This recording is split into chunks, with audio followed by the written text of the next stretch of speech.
My name is John Hollins, a past chair of the Canadian Club of Rome. I'm very pleased to welcome everybody who's attending live today. It's Wednesday evening in Canada and Thursday morning in Australia, which is where our speaker is. Philip is an evidence-based economist based in Adelaide, a beautiful town with a Mediterranean climate, which looks really good as we approach winter here in Ottawa. He is an unusual economist. I had to work with some energy economists decades ago who were a really dismal bunch of people. And Philip, he's asked to call himself Phil, I think, is an enthusiastic economist, quite different from the mainstream. So with that, I am Philip. I invite you to take the floor and the mic, and I will disappear until you finished your presentation. Okay, thank you very much. And I'd just like to thank CACOR for giving me the opportunity to give this presentation today. It's an honor and a privilege, so thank you very much. Okay, so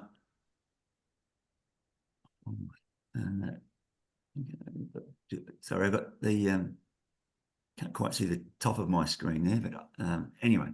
So I might, well, perhaps I'm going too quickly. So my presentation is on modern money, what it is, how it emerged, and its desirable and undesirable features. I was going to spend about 5 minutes perhaps talking about why the topic of modern money is important, but I've got a lot to get through, so I don't really want to waste too much time. I'm hoping that the presentation itself will explain why modern money is an important topic.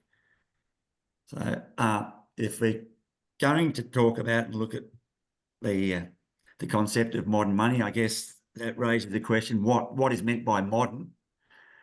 Well, for the purpose of this presentation, I'm assuming modern is just an arbitrary term used to describe something that has existed in a functional form much as it does today. So that would mean that something that once existed in a functional form, not like it does today, could be classed as pre-modern.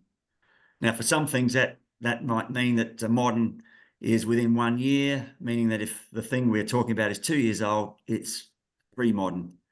For other things, modern may mean within the last 10 years or within the last 50 years. In the case of modern money, it is approximately 5,000 years. Now, 5,000 years is a long time, so you might ask, how can something that is 5,000 years old be modern? Well, see the definition above. So money, modern money, as it exists today, first existed in a form much like it does today 5,000 years ago. The main purpose of modern money, which is something that mainstream economists don't tend to highlight. And I'll talk about the mainstream story about money and how money came into being. Most of you would be familiar with the story that money came into being as a medium of exchange to overcome the inconvenience of barter. That wasn't the case. Modern money came into being for a different purpose, and then subsequently became a medium of exchange, and markets then emerged. So modern money's main function and purpose is to transfer real resources from what we would today call the private sector to the public sector without the need for tyranny. And modern money is the same as it was when it was first introduced by a central ruling authority 5,000 years ago. One of the best ways to describe modern money is to tell the story about the advent of modern money. And the best way to do that is to outline the mainstream mythical story about money, the story that you find in a mainstream economics textbook. So what's the mainstream view? Well, the mainstream view is something along the lines of this, that agriculture emerged initially in the Fertile Crescent and later spread. This increased the food producing capacity of humans, and that freed the hands of many humans. It assisted in the knowledge and the emergence of cities/empires. Well, this part of the story is true. I might also point out that this story that I'm going to be talking about with respect to modern money is a bit of a caricature of what actually happened, but I would argue that most historical stories are a caricature. I don't think caricatures are a problem. I think the difference between the story that I'm going to outline, which I think is a caricature of what actually happened, is very different to the mainstream view about modern money, which is I would consider to not be a caricature, but to be a cartoon. And caricatures and cartoons are very different. So the first part of the story is correct. And as technologically advancing societies produce more and a greater variety of physical goods, it was argued that exchange of goods began, but it was based on barter. Now, the problem with barter is, for barter to be successful, you need something along the lines of, well, you need a double coincidence of wants. So you need perhaps, let's assume a person A who has too much of X and not enough Y, needs to exchange with another person, we'll call that person B, with not enough X and too much Y. But of course, it was argued that, and barter is very inconvenient. So to overcome the inconvenience of barter, money subsequently emerged as a medium of exchange. Well, it turns out there's no archaeological or anthropological evidence to support the latter part of this story. The emergence of money to overcome the inconvenience of barter never happened anywhere in the world. And I recommend, I think I had the book there, David Graeber's book, Debt, the First 5,000 Years, if you want to read a bit more about the advent of modern money and a little bit about the mythical aspects of money as described by mainstream economists. The clue as to why the advent of money could not have followed the emergence of barter-based markets lies with the mainstream mythical money story itself. I mean, if barter is too inconvenient to facilitate exchange, how could barter-based markets have possibly emerged? So for markets to exist, a medium of exchange had to come first. So a medium of exchange had to precede the development of markets. Now, someone might reply, if a medium of exchange had to exist for markets to emerge, wouldn't markets have to exist before a medium of exchange came into being? So, you know, it's a bit of a what came first, the chicken or the egg? And the answer to that question is that modern money was not introduced to serve as a medium of exchange. It was developed for an entirely different purpose. But once modern money was introduced, it inadvertently, and I would argue inevitably, became a medium of exchange, just like many human inventions end up being used for beneficial purposes not originally intended, which is a bit like exaptation in biological evolution. So consequently, markets were born once modern money came into being, even though they were primitive and peripheral to everyday life, what I would call pre-modern markets. I could give a separate presentation on modern markets and pre-modern markets, but I'm talking today on modern money. Unfortunately, but perhaps intentionally, the initial purpose of modern money is misunderstood today and repeatedly overlooked when mainstream economists list the features and functions of modern money.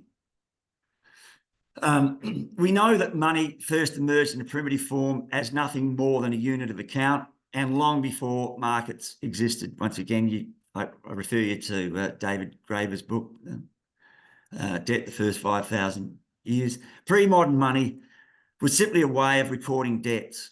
So you had something along the lines of one vertical line in a clay tablet meant you owed me a pig. One horizontal line meant you owed me a cow. And perhaps one circle meant you owed me one of your daughters. Civilizations and empires usually consisted of an emperor, something like that, other privileged individuals, a small bureaucracy, large army, a very large number of enslaved people. The army was required to protect the emperor's territory and private riches / monuments and manage the enslaved population. And the slaves were used to produce riches for the emperor and other privileged individuals and build monuments in honour of the emperor. Now, of course, this was very inefficient in the sense that a large army consisting of the empire's most able people were not being used to produce riches and wealth. They were being used to manage the enslaved population. How was this issue resolved? Well, it was resolved quite ingeniously, really. The emperor issued his own currency by paying most of the plebs, we call them plebs, to produce useful stuff instead of enslaving them, and by purchasing some of the useful stuff that some plebs could independently produce. So no payment to work rather than enslavement reduced the likelihood of insurgency, which was always a constant threat, and that's because tyranny is inherently unstable. So modern money not only was an alternative means of transferring real resources from what we would call the private sector to the public sector, it helped overcome the constant threat of insurgency. You might ask, why would the plebs want to sell useful stuff or work for the emperor to possess the currency that had no use value? Well, what emerged hand in hand with modern money was taxation. The emperor imposed a tax liability on the plebs that was extinguishable only in the emperor's currency. So an important point here is that when modern money first emerged, hand in hand with taxation. And of course, once this tax liability was imposed by the emperor, the plebs needed to acquire the currency to pay their taxes. So if they didn't acquire the currency, they couldn't pay their taxes and they lost their head. So what taxes did and still do is they create a demand for the emperor's currency. So today's world, taxes create a demand for the currency issuer's currency. So if I'm talking from an Australian point of view, I know a lot of people who talk about perhaps the day coming where Australians won't demand or desire holding Australian dollars anymore. I keep telling them that, and so long as the Australian federal government imposes a tax liability that's only extinguishable in Australian dollars, there'll always be a demand for Australian dollars. An army was still required for military purposes, but many able people were no longer needed to manage the large enslaved slice of the population. All that was required was a small bureaucracy to collect taxes and punish those who failed to pay their taxes. So as a consequence of freeing up these people who were being used to manage the enslaved population, the productive capacity of the empire increased dramatically. More able people were available to build things, specialisation increased, free to further knowledge / technology. More people were available to defend the empire and conquer others. So modern money was born. Modern money, along with taxation, became a very effective way of transferring real resources from what we would today, as I've said before, call the private sector to the public sector. Prior to the advent of modern money, the transference of real resources was only possible through tyranny. And things haven't changed. The main difference is that the central authority now uses the resources it acquires to build schools and hospitals instead of personal riches and monuments. Plus the penalty today is perhaps a large fine or imprisonment, not the loss of your head. So if we could travel back in time and ask the emperor's finance minister, so-called finance minister, whether he imposes taxes on behalf of the emperor to enable the emperor to pay for real resources and wealth, the finance minister would have laughed at you and said, well, of course, we don't have to impose taxes to raise money to spend the emperor's currency. In order to spend, we don't need the currency. We collect taxes from the plebs. We impose a tax liability to create demand for the currency. And evidence of that, centuries later, tally sticks were used as currency. The tally sticks were burnt when returned as payment of taxes. And I'll just move to the next slide. If you go to the Money Museum, as I did, at the Kansas City branch of the US Federal Reserve Bank, when you exit the museum, you receive a bag of shredded American banknotes, approximately $165 worth. So when banknotes return to the US Federal Reserve Bank, they're shredded. They're not used, they're not respent by the US federal government to finance the federal government spending. Once the taxes have been used to destroy, turns out, we'll talk about this soon, private sector or the currency uses spending power, some of it. Taxes have performed their function. The money is simply shredded. Of course, a lot of money today doesn't exist in a paper form. It exists electronically. When you pay your taxes, your bank account is simply debited a certain amount. That so-called electronic money is deleted, never to be seen again. So in saying the above, the finance minister of yesteryear would have revealed that he knew more about the public finances of a currency issuing central authority.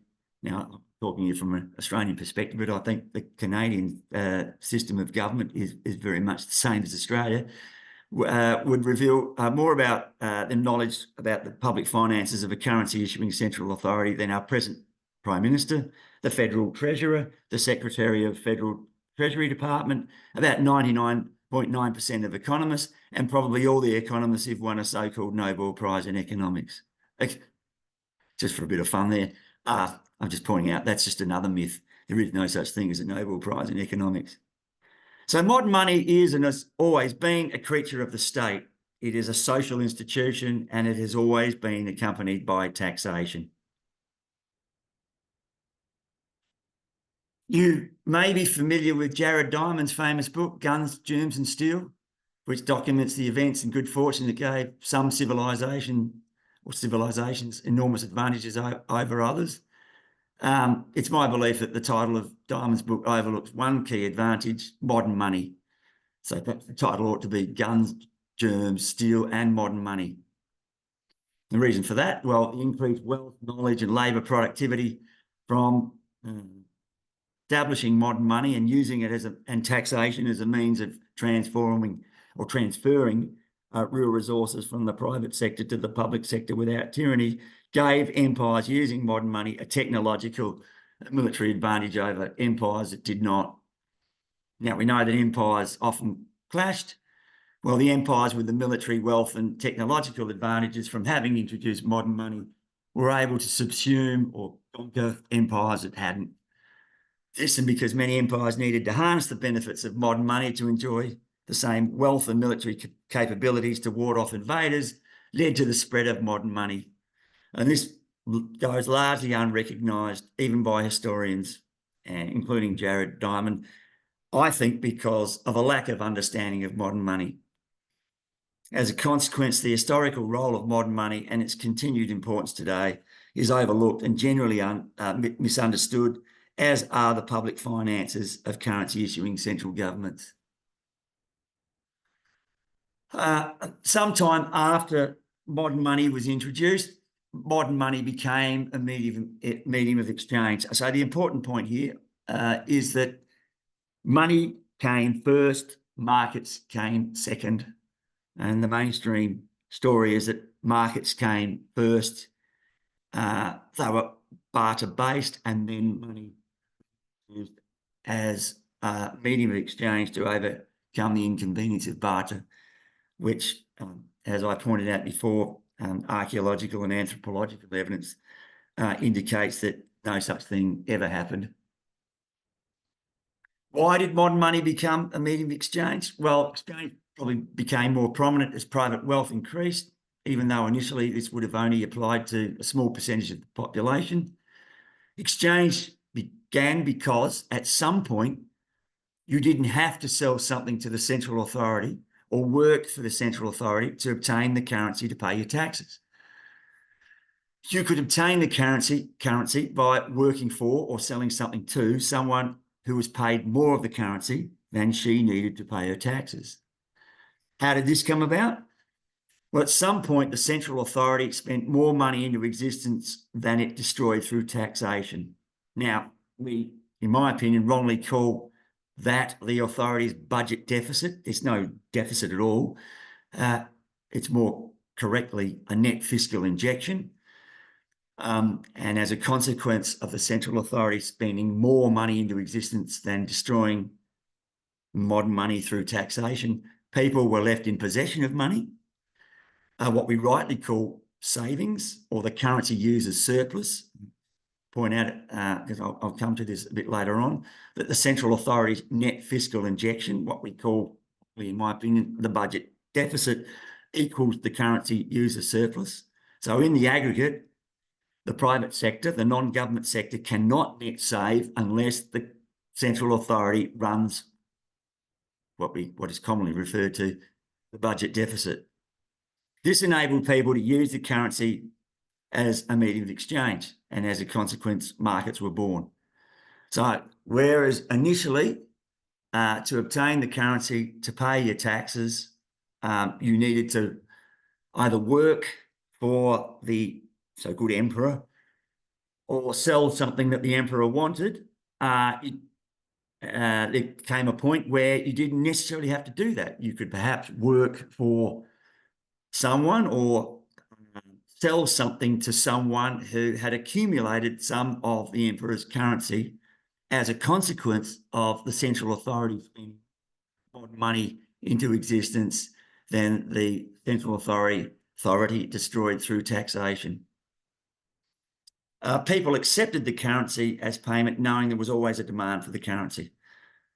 So the buyer of labour or goods, that is the seller of the saved currency, not only was able to obtain the currency to pay their taxes, but they now could obtain something with use value. So as a medium of exchange, modern money quickly acquired another important function. It became a store of nominal exchange value. So you could now save. In the pre-modern money days, you could not save. You could now delay spending and therefore the mobilisation of real resources. You could now spend less than you earned in order to one day spend more than you earned. And later still, and with the express permission of the central authority, banking emerged. Okay, well, people needed somewhere to save to store their money. Banks were allowed to create the central authority's money and advance it into existence. I use the term advance rather than lend it into existence. The reason being is that banks, in fact, don't lend deposits, which is another mainstream myth. Money, what we call credit money, and advance it into existence. And that creates temporary deposits. So banks don't, in fact, lend deposits that currently exist. They create credit money, advance it into existence, and the spending of that credit money make temporary deposits. Now, the reason why they're temporary is because those deposits are destroyed when credit money repaid. Like saving of the currency issuers, what I term base money, which are permanent deposits until and at some point they are destroyed by taxation. So deposits created by the spending of a currency issuer are permanent. Deposits created by the spending of credit money are temporary. The money created by banks did not belong to the banks. It still remained the central authority's money. But banks were given the opportunity or a license to create credit money on the condition that money was converted to the authority's base money when required. And there are certain situations where credit money converted to base money.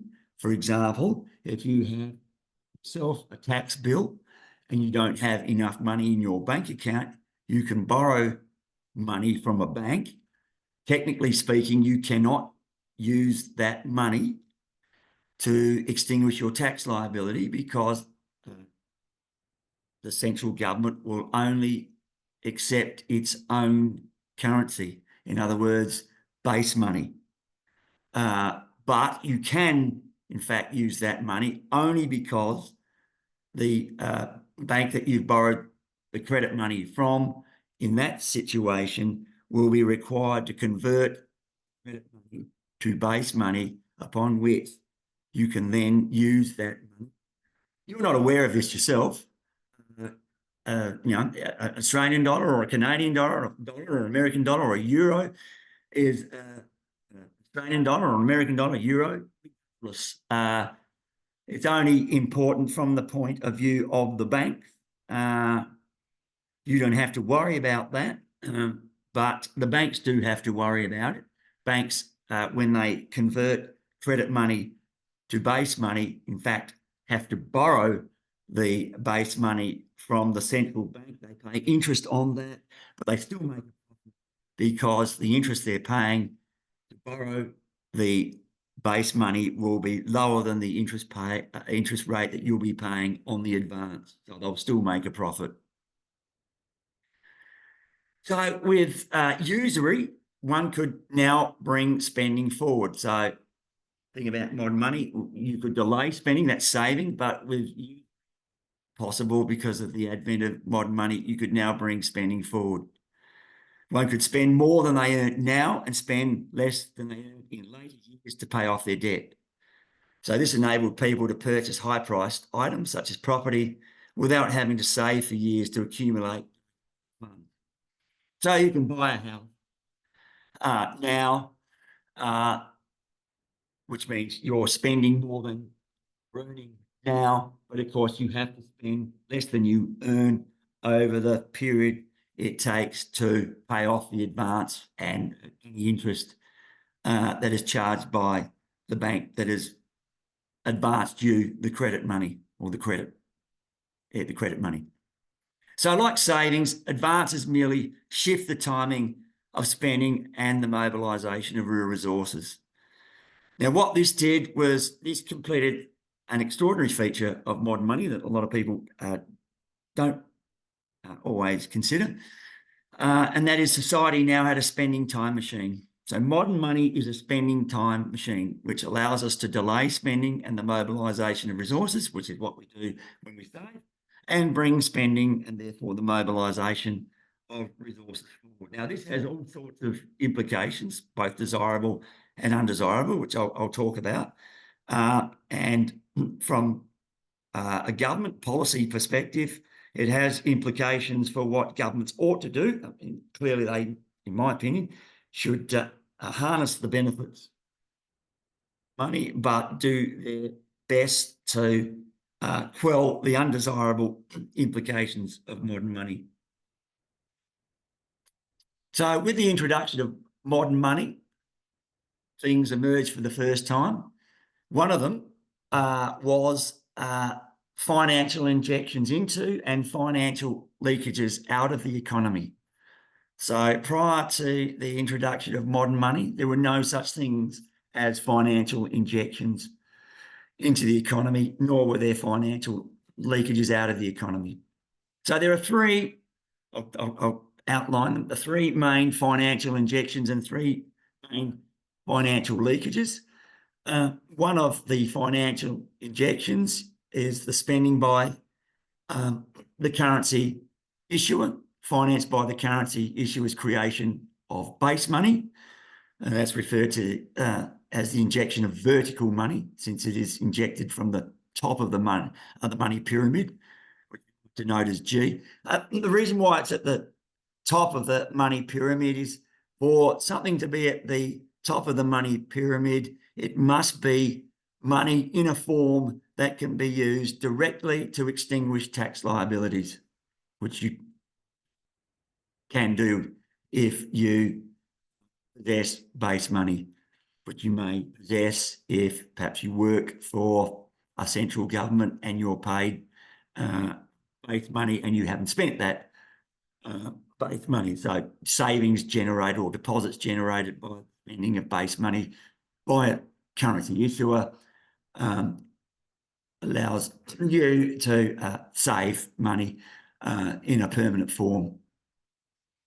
So spending by a currency issuer financed by the creation of base money out of nothing in this day and age through the use of computer keystrokes is one form of financial injection, which generates, as I said before, the hard or permanent savings of the private sector, which can only be destroyed by taxation. I mean, technically, you could go to your bank and have your hard permanent savings, which exist in electronic form, converted to a paper form, and then burn the money if you want to, but you're not likely to do that. The only way your savings is of hard money is going to be destroyed is if it's destroyed by taxation. Unless the currency is made from or convertible into something scarce, e.g. gold, and a lot of currencies today are fiat currencies. They're not backed by anything of intrinsic value, convertible into anything of intrinsic value. Then the central authority has no fiscal constraint. There is no limit on how much of the currency the central authority can create and spend into existence. Now, that doesn't mean that there isn't a spending constraint on a currency issuing central government. There is a constraint because the quantity of real stuff that a currency issuer can purchase by creating base money is scarce. So the constraint for a currency issuing central government is not the lack of money, it is the lack of real resources. And of course, once all real resources have been purchased, they're available for sale in the currency issuer's currency that has been purchased.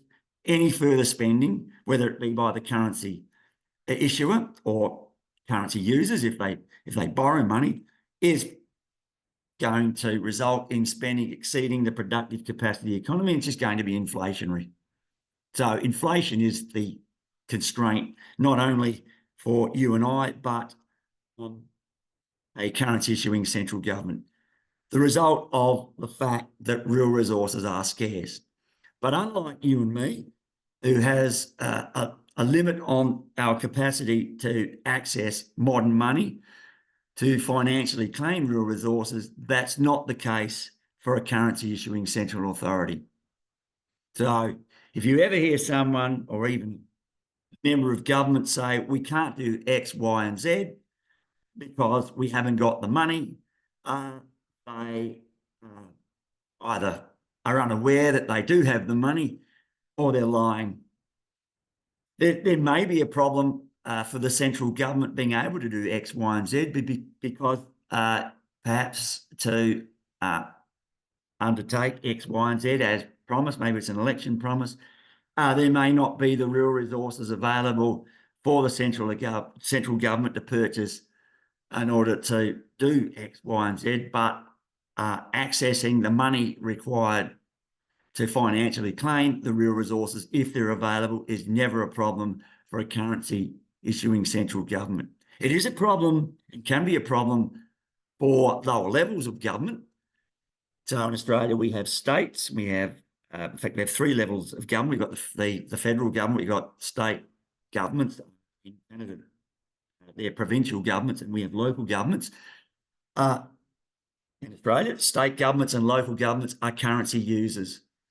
They can issue or impose a tax liability, and they can charge fees, rates, and so forth, but they don't have the capacity to create base money for their own spending purposes, unlike a currency issuing central government, which is why state governments in Australia and probably the same in Canada, provincial governments can get into trouble if they run bad budget deficits. Although I would argue that budget deficits are never a problem, even for a currency user, if the currency issuer is willing to bankroll those budget deficits. My grandmother, he was running a budget deficit for over 30 years. She was a pensioner. She didn't earn a cent. She spent money. How was her budget deficit bankrolled? Well, like millions of elderly Australians like her, it was bankrolled by the Australian federal government. So there was never a problem for my grandmother running a budget deficit, because it was being bankrolled by a currency issuing central government. So all currency users' budget deficits can be financed by a currency issuer if the currency issuer is willing to finance them. So that's the first financial injection. The second is spending by currency users financed by the creation and advancement of credit money. So that's referred to as the injection of horizontal money, since it's injected from a lower tier of the money pyramid denoted as I. And it's at a lower level or tier of the money pyramid because, technically speaking, credit money cannot be used directly to extinguish tax liabilities. Spending of credit money creates or generates soft or temporary savings, which are destroyed when borrowers repay the principal of the outstanding advances. And just to reiterate the point I made before, the advancement of credit money does not involve the lending of depositors' money.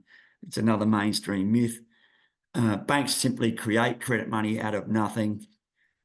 There's no real constraint on the quantity of credit money they can create and advance into existence. The only constraint is the number of creditworthy borrowers. And the third financial injection emerged with the emergence of international trade, and that financial injection is spending by foreigners on domestically produced goods and services. So in other words, the income generated by exports, which is a financial injection into the domestic economy and a financial leakage from a foreign economy, denoted as X.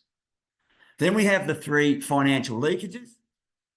One of them being saving by currency users, so that's unspent after-tax income, denoted as S. That's a temporary leakage. Savings are effectively spending and waiting, and they can be re-injected through spending into the economy at a later time, if and when they are spent. So savings constitutes a temporary leakage.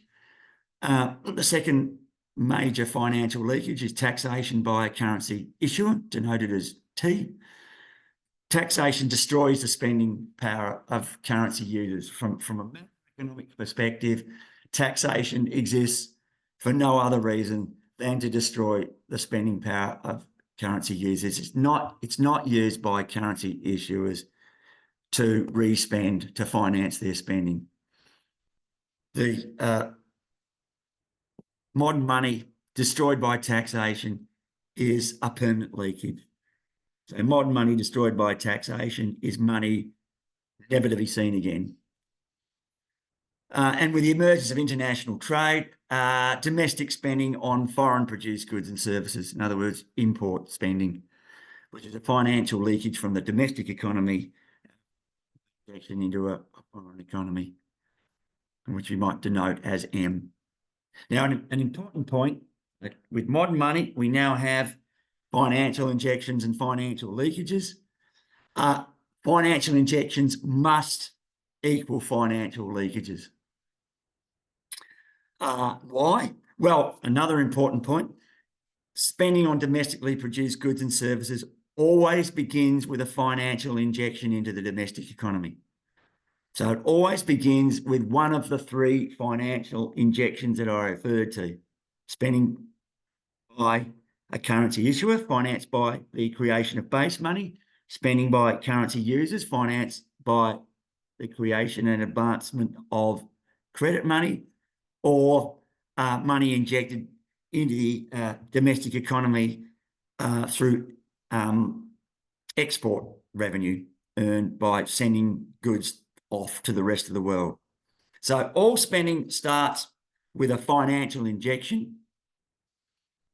Now, once the spending has occurred, that becomes income for the factors of production. So in order for the goods and services to be produced and then sold, labour is used, capital goods are used, owners of capital, natural resources, extract natural resources and sell them.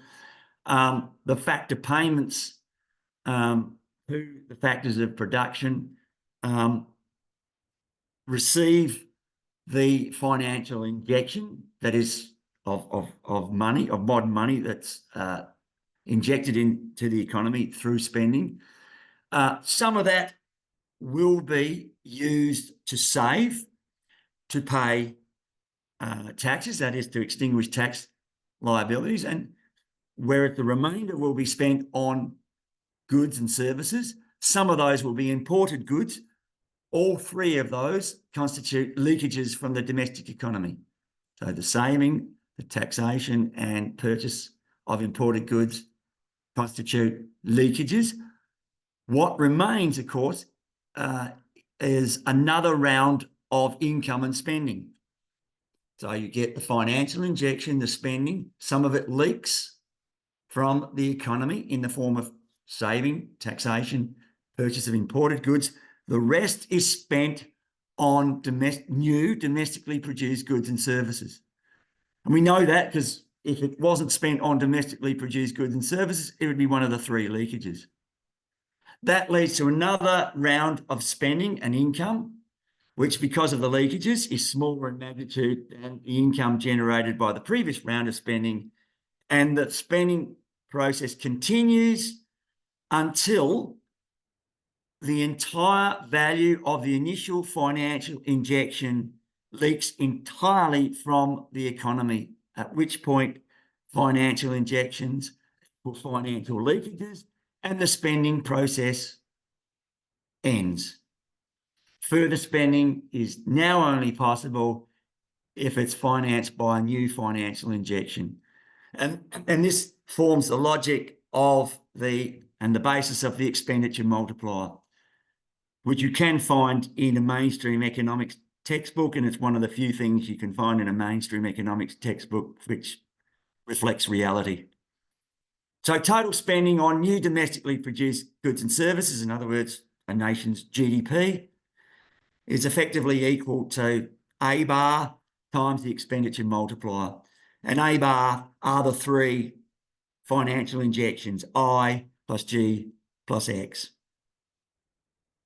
And in simple form, the expenditure multiplier just 1 over the percentage of any additional spending with each round of spending that leaks from the economy. So we now have, given that financial injections equal financial leakages, we've got our three financial injections, I plus G plus X, equal S, savings plus taxation plus spending from imports, leakages. We can conveniently rearrange those variables in the form, so we group them in terms of the three main sectors within the economy. We've got G minus T, which is the currency users balance, so that's the balance of the currency issuing sector.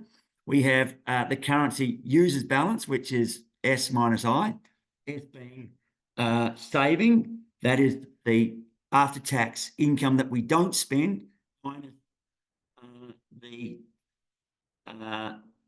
borrowing of new credit money that we may use and inject into the economy to bring spending forward, minus the external balance, which is exports minus imports. They must sum to zero. Now, the reason why these financial injections and leakages are important is because there's a lot of dynamics going on amongst the injections and leakages, which you don't learn if you do a mainstream economics degree, which even people with PhDs in economics don't fully understand. But I mentioned before that in order for the currency users to run a surplus, the currency issuer must run a so-called deficit. As I also mentioned, it's not really a deficit. It's what I prefer to call a net fiscal injection. So if we just assume for a moment that X equals M, exports equals imports, then we can delete the X minus M on the right-hand side, and we're left with G minus T is equal to S minus I, indicating that for S to be greater than I, which would be the currency user's surplus, G must be greater than T, which is the currency issuer's deficit. So it's impossible for currency users to positively net save unless the currency issuer runs a so-called budget deficit. That's important, and it's quite interesting. When I sometimes give presentations, I ask my audience, do you think it would be desirable for the non-government sector to run a surplus? Everyone puts up their hand and says yes. If they think it would be desirable for the central government to run a surplus, they'll put up their hand and say yes. Tell them, well, you can't have both. For the non-government sector to run a surplus, the local government sector, the central government must run a deficit. And it's desirable over the long term for currency users to run surpluses. It's desirable in terms of reducing the vulnerability and the fragility of the financial system. So it's beneficial to have currency users saving. And it's not a problem if the central government runs a deficit, because if it's a currency issuing central authority, then it has no fiscal constraint. So the ideal situation is... Philip, yeah. We're at 45 minutes here, and I know you got a number of slides to go. Yes. Could you perhaps skip over a few? And yes, because there's some very interesting questions waiting for you. Okay, so I wasn't going to talk about the next few. I'm just going to very quickly just give you another 5 or so minutes. I want to talk about some of these other firsts associated with modern money. One of them was that although debts in any situation, any time, all debts are liabilities, with the advent of modern money, we have a situation where not all liabilities are debts. Of course, that depends on how you define debt. I define debt as a situation where, in order to extinguish a liability, you have to give up something that is tangible and real. Now, for currency users, they have to give up something that's tangible and real to obtain the currency to purchase something else that is tangible and real. But if you're a currency issuer, you do not have to do that. So the currency issuer's liabilities, as long as they are denominated in the currencies that the currency issuer issues, are not debts. So the currency issuer has 100% seigniorage, where seigniorage is the difference between the monetary value of the real resources acquired when money is spent and the monetary value of the real resources given up to acquire the spent money. So in other words, in order for a currency issuing central government to obtain X dollars of real resources, it doesn't have to give up any real resources to acquire the currency to purchase X dollars worth of real resources. That's different to you and me. We have 0% seigniorage. Okay. Another important point, and something that arose because of modern money, is unemployment. And this explanation of unemployment was not understood until John Maynard Keynes recognised it in the 1930s. People supply their labour and factors of production for various reasons, but one of the main reasons is to obtain the currency, in other words, to earn income, what you need to do in order to finance your spending, finance your saving, which is income you don't, after-tax income that you don't spend, and to extinguish anticipated tax liabilities. So in other words, the supply of the factors of production is premised on anticipated or expected spending within the economy. The demand for the factors of production depends on actual spending within the economy. Now, once you have financial injections, and in particular financial leakages into and out of an economic system, it's possible for actual spending within the economy to be less than expected spending.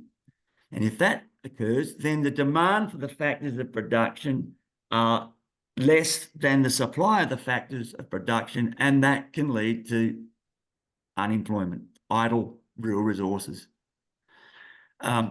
Prior to Keynes recognising this fact, the belief that was that unemployment was the result of factor payments, that is wages for labour, interest for capital, rent to owners of natural resources, exceeding market clearing rates. And that was based on the belief that supply created its own demand, which is Say's law.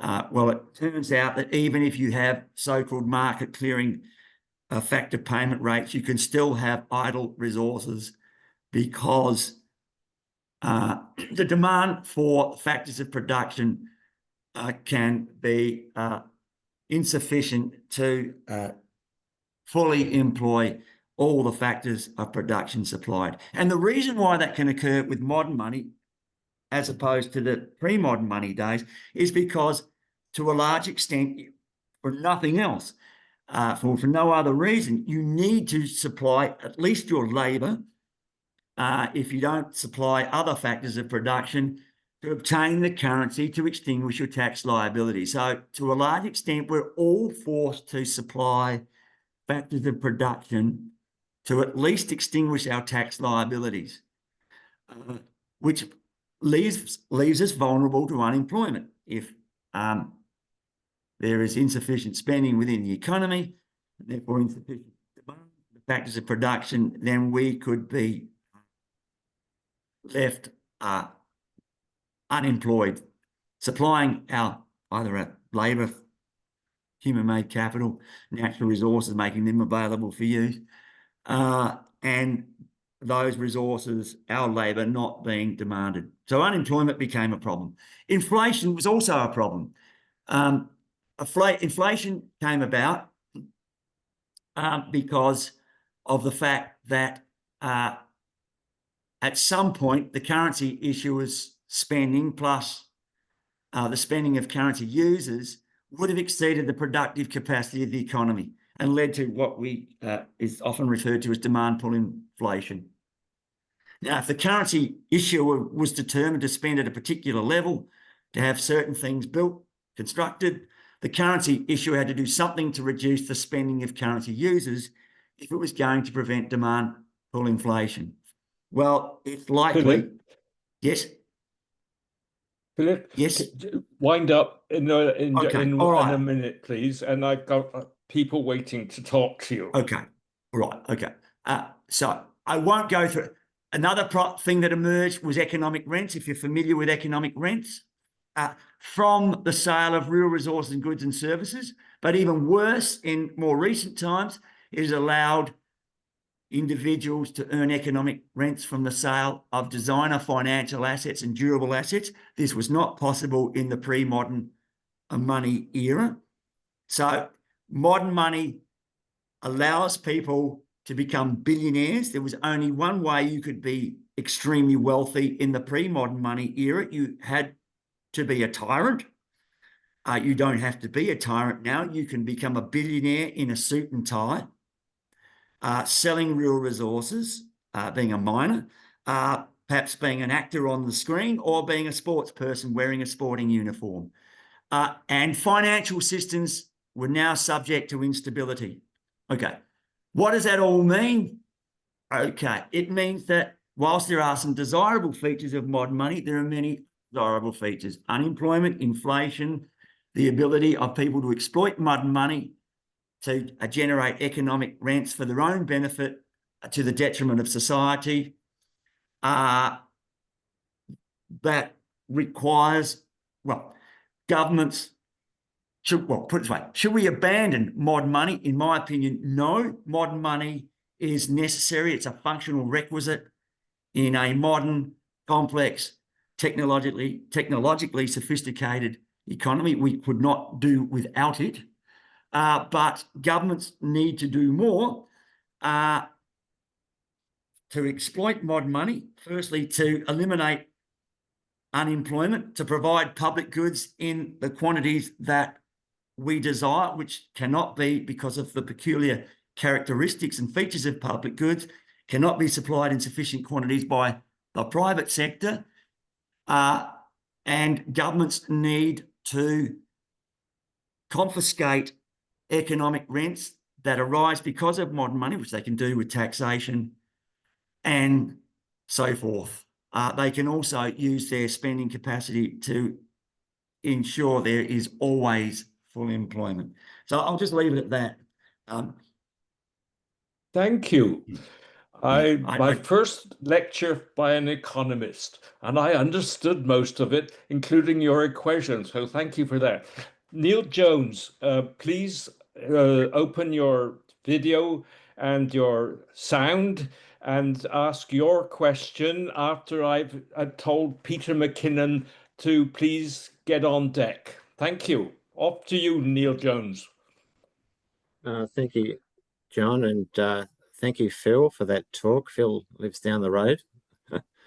My question to you, Phil, is like any complex system with energy flowing through it, the emergence of money and all its flaws within the human enterprise seems to be very unsurprising, as it's a powerful enabler of the maximum power principle, which is pretty much ubiquitous. Do you have any comments?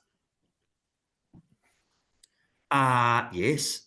I think that problem, in other words, you're really talking about human beings or humankind or a society eventually using resources beyond sustainable carrying capacity. I think that would occur whether you had modern money or not. Modern money can facilitate that process, but that process, in my opinion, can be curtailed by placing, I could get on to other things, which I didn't, and I sometimes talk about, imposing throughput constraints, caps, which would mean that any excessive spending or demand for real resources caused by modern money would simply be inflationary. That's all it would do. As far as, yes, complexity, I'm one of these persons who believes that complexity is a problem up to a point. I don't know if you can all see me. I've got my mobile phone in my hand. The complexity associated with producing this and making this not only available to me, but most of you have probably got a mobile phone, indicates that we can deal with complex problems.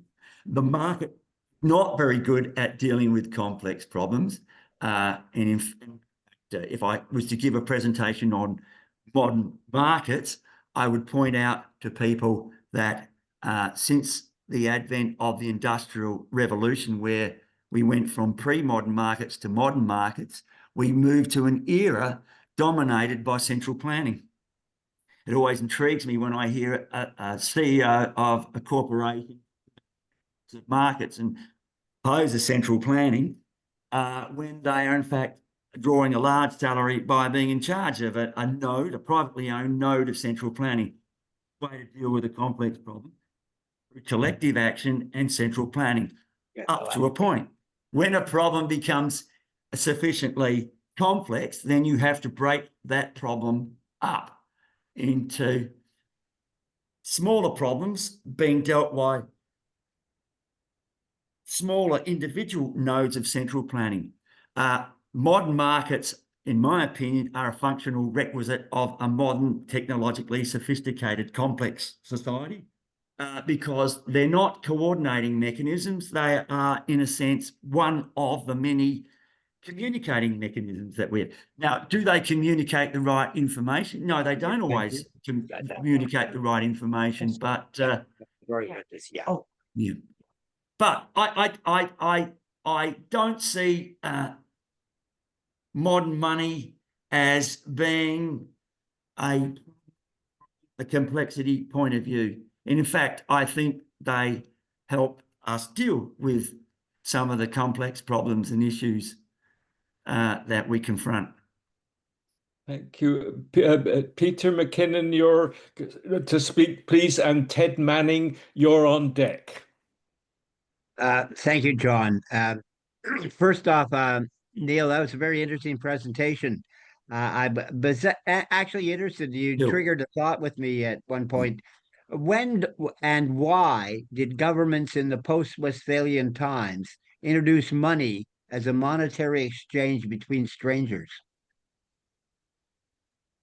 Well, they didn't. No, I'm asking. I'm asking that as a question. I mean, when? Oh yeah, well, yeah, okay. So they didn't. It was introduced. It was an ingenious means of transferring wealth from the plebs to themselves without the need for tyranny. So basically,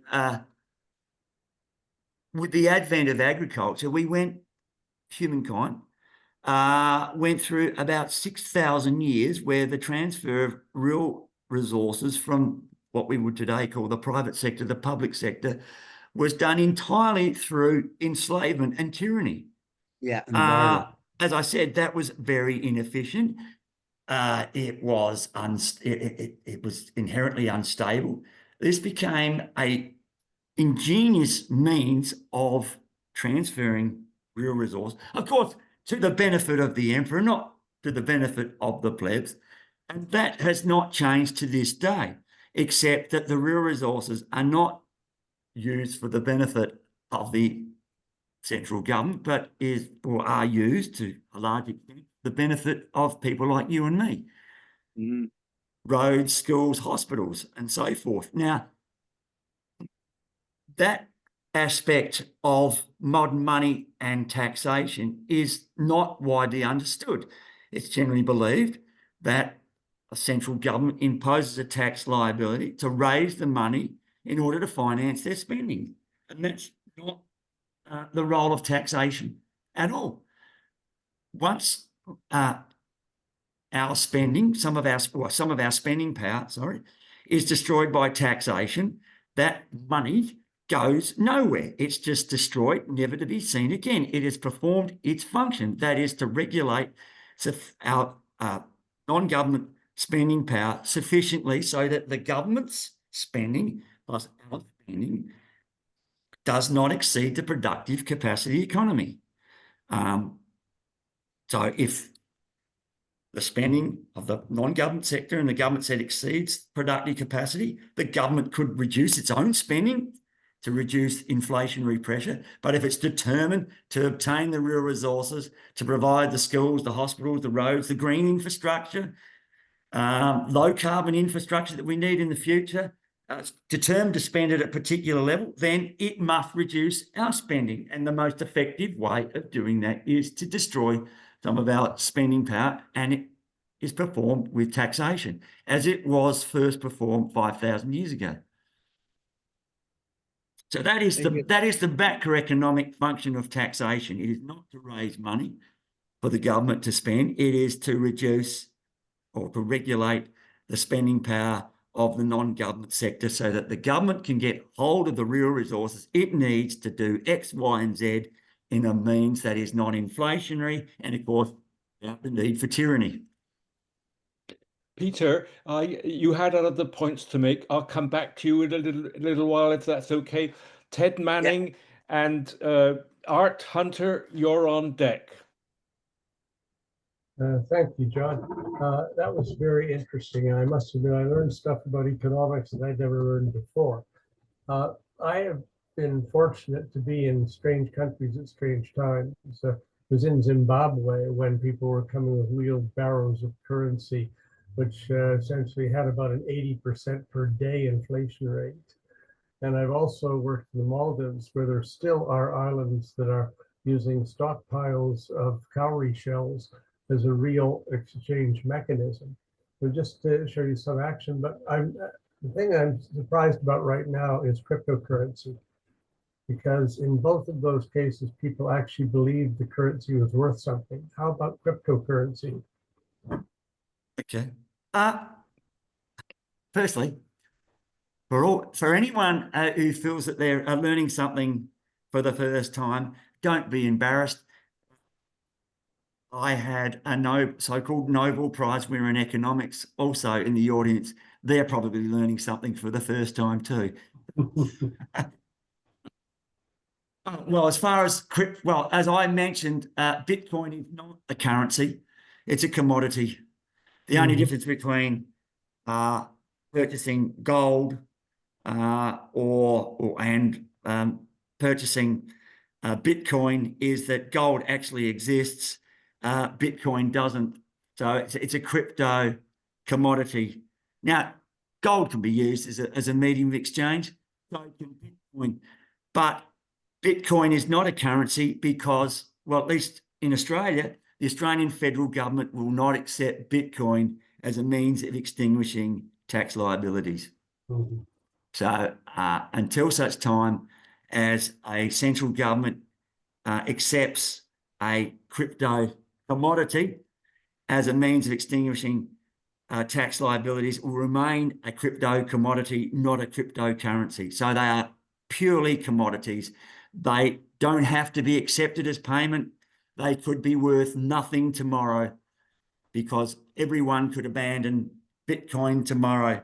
And no one has a real need to acquire Bitcoin. But in Australia, everyone who has a tax liability has a need to acquire Australian dollars. So it's value a belief system. Well, it's more than that. Whether you believe in Australian dollars or not, you've got to. The only way you can extinguish your Australian tax liabilities with Australian dollars. Fair enough. Thank you very much. Paying Australian dollars, being a currency user, you've got to supply factors of production, whether it be your labour or if you've got goods and what have you, and you do that on the expectation that if you're a worker, a labourer, that you'll be hired.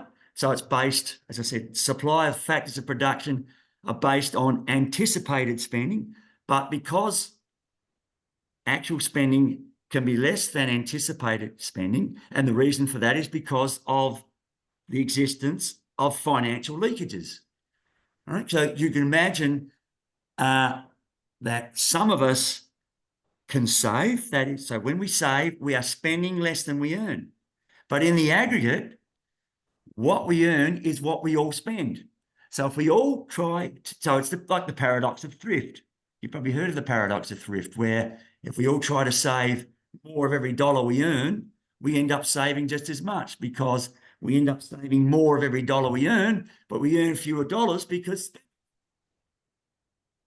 there is a way to overcome the paradox of thrift, and that is if everyone tries to save more of every dollar they earn, as I mentioned before, the currency issuer surplus is equal to the currency user surplus is equal to the currency issuer's deficit. So you can overcome the paradox of thrift if there's a financial injection by the currency issuer. Thank you very much. Thank you. John Meyer, if you'd like to join this conversation, please turn your video on while Art is speaking. Art, off you go. Thank you very much. You partially answered my question, which was a very simple one, and that is, why do people buy gold? But I really can say that really applies to a number of commodities, including, by the way, illegal drugs like heroin and cocaine. Yeah. And there is this underground economy that is going on where There are, exchanges and people go off and buy not only gold, but diamonds and valuable paintings, and on it goes, other commodities. I do find that I'm in a kind of a unique position where I'm doing exactly this, because what I'm doing is I'm trading in energy, in kilowatt hours, which is kind of an interesting commodity, because I can generate it myself. I have solar arrays which are taking energy out of the sky, and all of a sudden now I can inject that into the economy, and not only that, I can trade it. I can do time of use because I have batteries. I can take that energy and sell it into the grid when it's the prices are high, sell high, and I buy low. I can go and charge my batteries up at in the dead of night, and where prices are low. So I become part of that underground economy, but in totally legally. The government has set up these time of use rates for me to take advantage of, and I don't know. Am I doing the economy damage by doing this? No, not at all, because you're in fact selling something useful. The damage is done. What did I do then? I got something I didn't want. I hit something. Oh, crikey. Oh, no, sorry, I can see you now. If I'd have had more time, can I just go to one of my slides? Because I think people, which will help answer your question, Art. It was... Sure.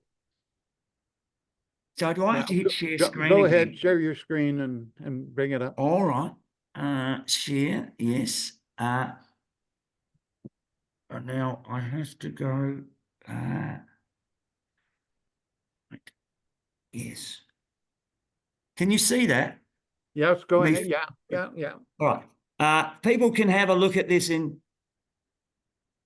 more detail and carefully later on. Now I know I'm going to display it because it looks very convoluted, but in fact that's a simplified version of an economic system. And I've got a rectangle around all these things, which represents an economic system as a dependent subsystem of the ecosphere. Up the top right-hand corner, I've got solar energy entering the ecosphere, waste heat exiting. Now, you'll notice I have a bathtub sort of in the top left-hand corner of my... That represents the real economy. The size of... So that's where goods and services are produced. The size of the bathtub represents the productive capacity economy. All the blue in this diagram represents monetary flows. You'll notice I've got, in the top right-hand side, I've got a sphere that's representing the central government. It's a bottomless reservoir of base money, given that the current issuing central government has base money as it likes.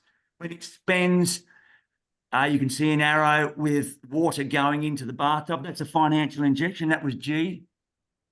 You'll notice I've got where I've got the drain hole, I've got a blue arrow to a bin. That's taxation. That's just non-government spending power destroyed by taxation, which garbage bin, never to be seen again. You'll notice I've also got to the right of the bathtub, I've got I've got an arrow with water going from the bathtub to the vault. Represents a leakage, a financial leakage. That is the savings of the non-government sector. Now, I didn't get an opportunity to talk much about economic rents, but some economic rents are generated within the from the sale of. So I've got a green sphere here that represents natural capital, natural resources extracted from natural capital enter the bathtub, labour and capital transform those natural resources to final goods and services, which are represented by the yellow arrows and all those things a bit below the bathtub. Some economic rents are generated within the bathtub. That's undesirable, but if you're earning an economic rent, then that may be because at least you're producing something useful. But if the price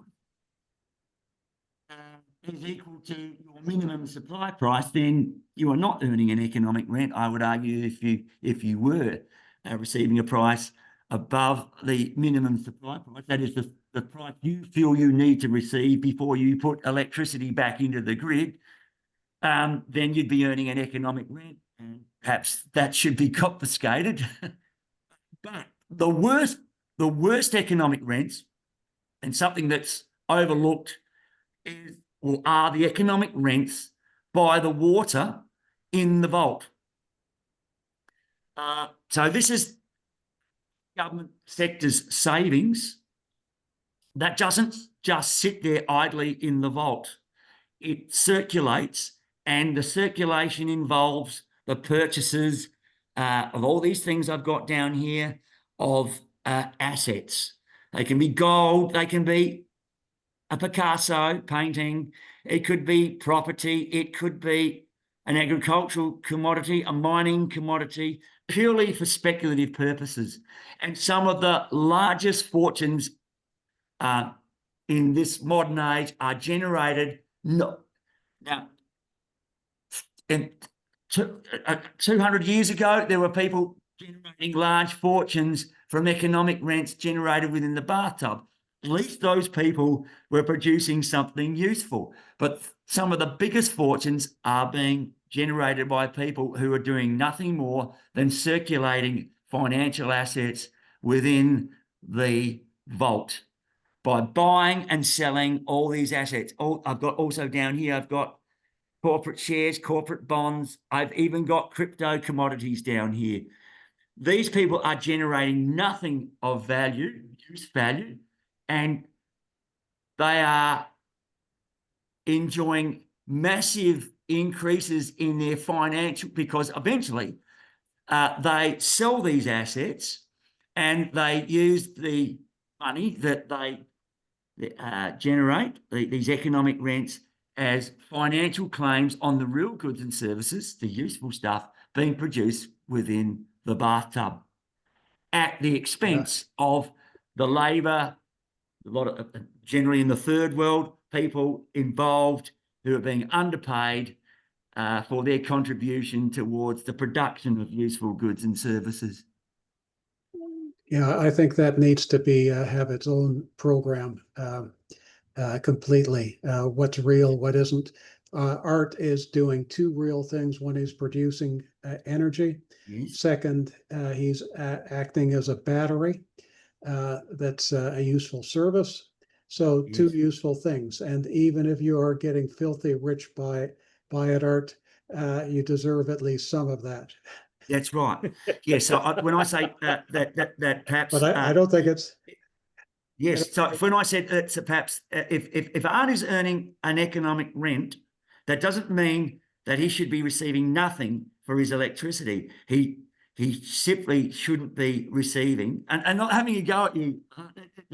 You're just, that's just the market price. It's not up to you to destroy it. It's up to governments to destroy the difference between the price you get for something, in which case at least you're producing something useful, so you're generating it within the bathtub, the difference between what the price you get and the minimum price you need to receive before you're willing to supply it.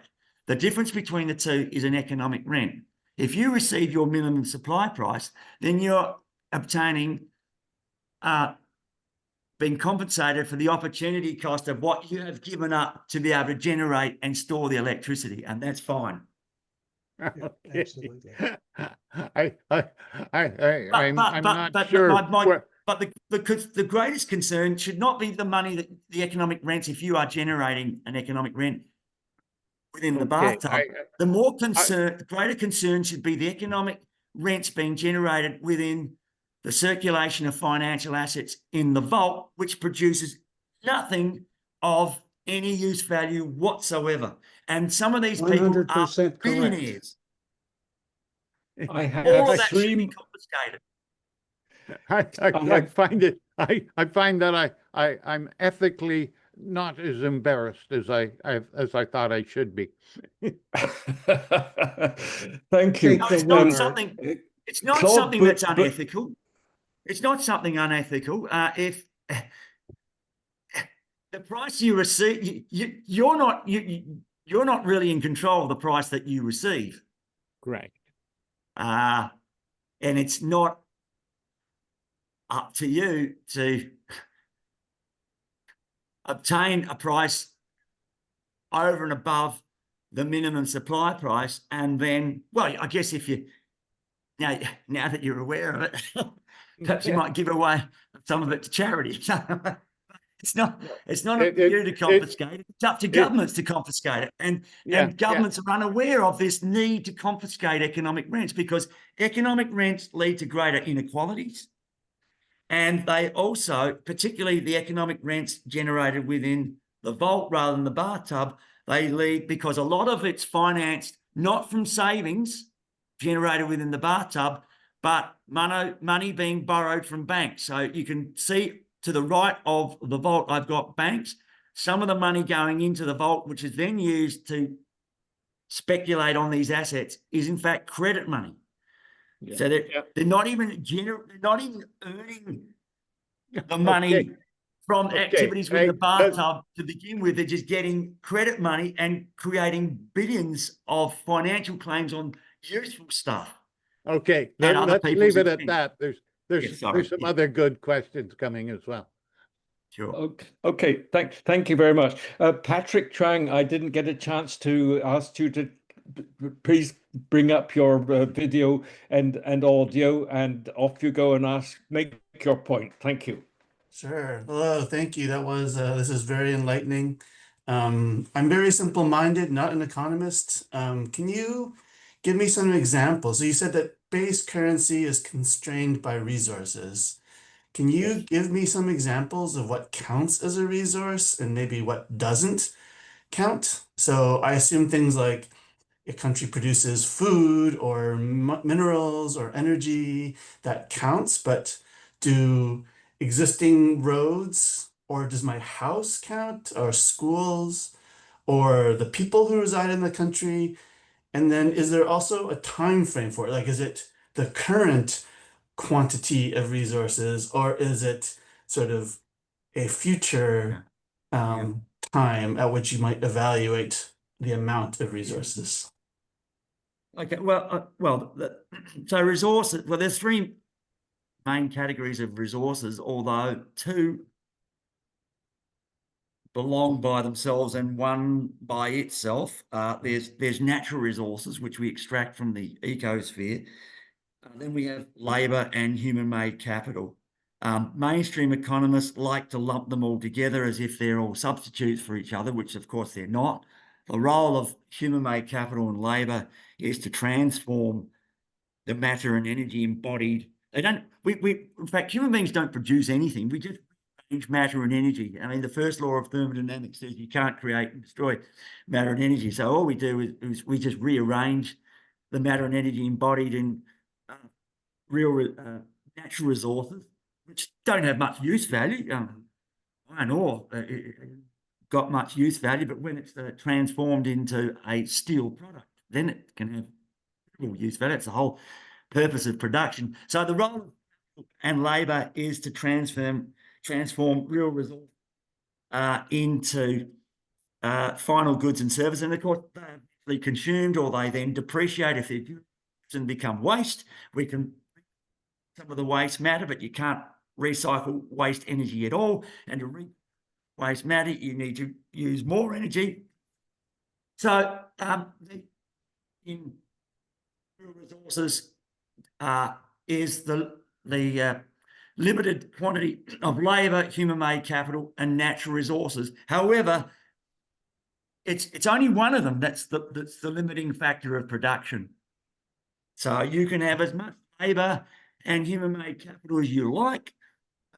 You can have as many trawlers as you like, but if there's not many fish to catch, you can have as many. That limits the harvest of fish from a fishery. So it's the limiting factor of production, which poses the real resource constraint. And from the point of view of the government and it being constrained, well, the government, if it's a currency issuing central government, is not limited in its capacity to acquire its own currency to purchase real resources, but there is a limit in the quantity of real resources that are available for sale, denominated in its own currency. So that's where it's limited. So the Australian federal government cannot buy an unlimited quantity of iron ore because there's a limit on overall in the stock of iron ore and how much is extracted at any one point in time. So that imposes it. So real resource constraints are constraints that we all face, whether we're a currency user or a currency issuer. From the financial point of view, your ability to financially claim what real resources are available for sale, there is a limit on you and me because we're currency users. There is no limit on a currency issuer if what is for sale is for sale in the currency that it issues. So the Australian federal government's limited in what it can, what real resources be purchased denominated in Japanese yen, but not in Australian dollars. Thank you. Thank you. Yeah. Peter McKinnon, would you like to put on your video and audio and make what will probably be the final point? Thank you, Peter. Off you go. Thank you, John. Again, Philip, thank you for your comments as we've been going through this discussion. Perhaps related to what your last point was, I'm just wondering why governments have failed to measure the current and future economic value of digital assets, which I consider to be the new global currency. And has this been a topic since this has been a topic since the early 90s at the OECD when I was representing Canada there for about 5 years. And we were talking about this very issue of, that notion of digital assets were coming as a value to the measure of an economy. And we're not measuring it yet. So how much of our economy is not being measured by lacking the measure of digital economy? Well, it's not. In fact, it's probably useful to measure it, but it's not that important because digital, even a banknote, is an asset in the sense that it is a financial claim on something that is real. It is not a substitute for something that is real. I don't know if you've ever read the work of Frederick Soddy.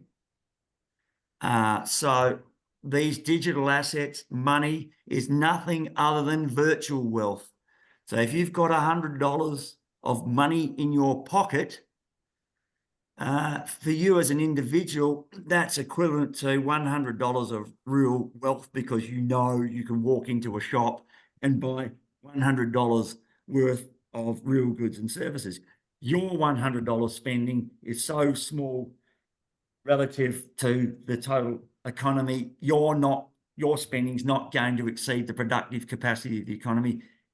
Know that you're going to be able to purchase something worth $100 with your $100. But collectively, all these if we tried to cash in all these digital assets and then use the money to obtain the stuff that really matters, the real goods and services, it would simply be inflationary. So the real wealth of a nation is what a nation can produce over a particular period of time.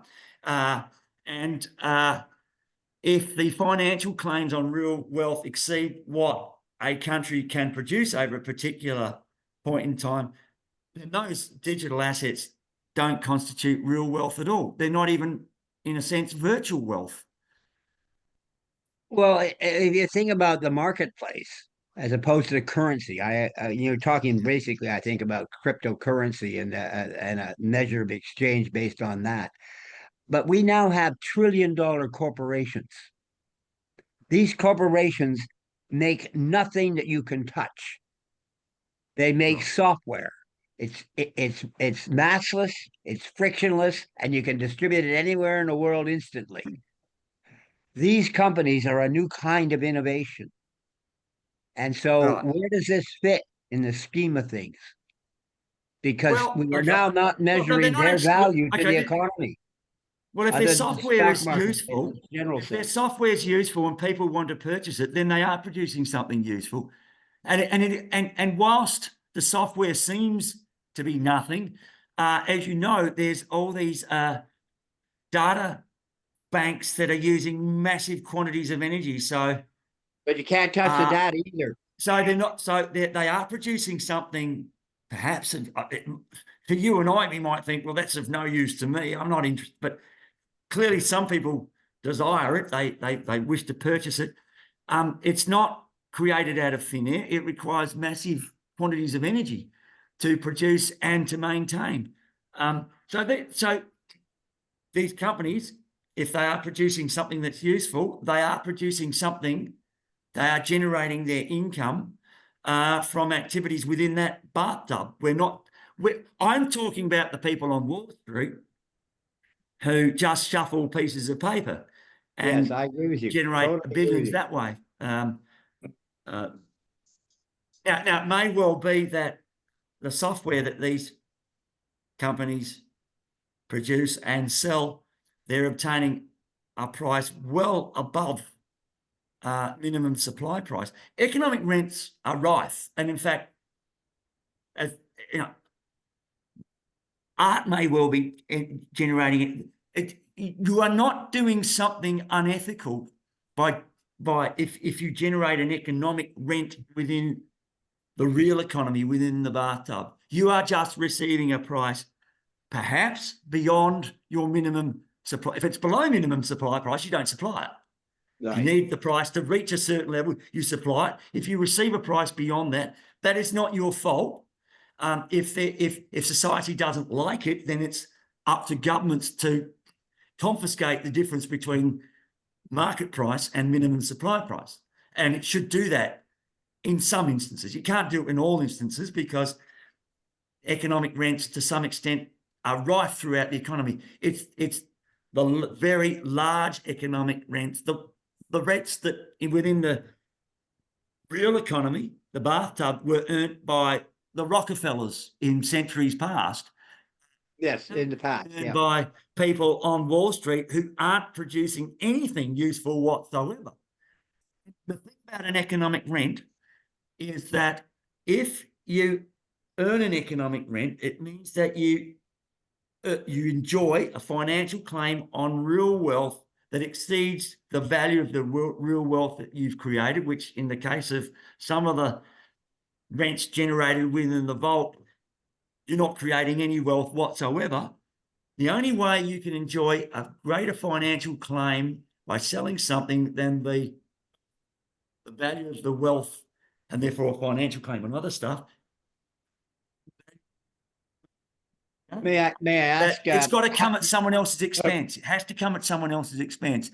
And the people that are paying the price for this are future generations, the world they're going to inherit. They are people in sweatshops in the third world who get paid well below the contribution they in fact make. I mean, I've got I've got a woman, she's an elderly, she's now moved into a nursing home, but just before she moved into a nursing home, her kettle failed. So she said, could you go to the shop and get me a kettle? I walked into a department store. I could buy an electric kettle for $9. And I thought, how much time, labour time, and produced in some third world country? Sorry. I'd like to, I'm going to pass the microphone now to the past chair of the Canadian, of CACOR. Ted Manning, you have the floor. I'm going to go fairly briefly, but I find this very stimulating and very interesting. I started as a resource geographer, and what struck me is that we always thought that resources don't exist, they become. They are stimulated by revelations of people finding things that they can actually use. When I talked to some native people in northern Quebec, and they said, yeah, this used to just be rock. It was worthless. We didn't want it at all.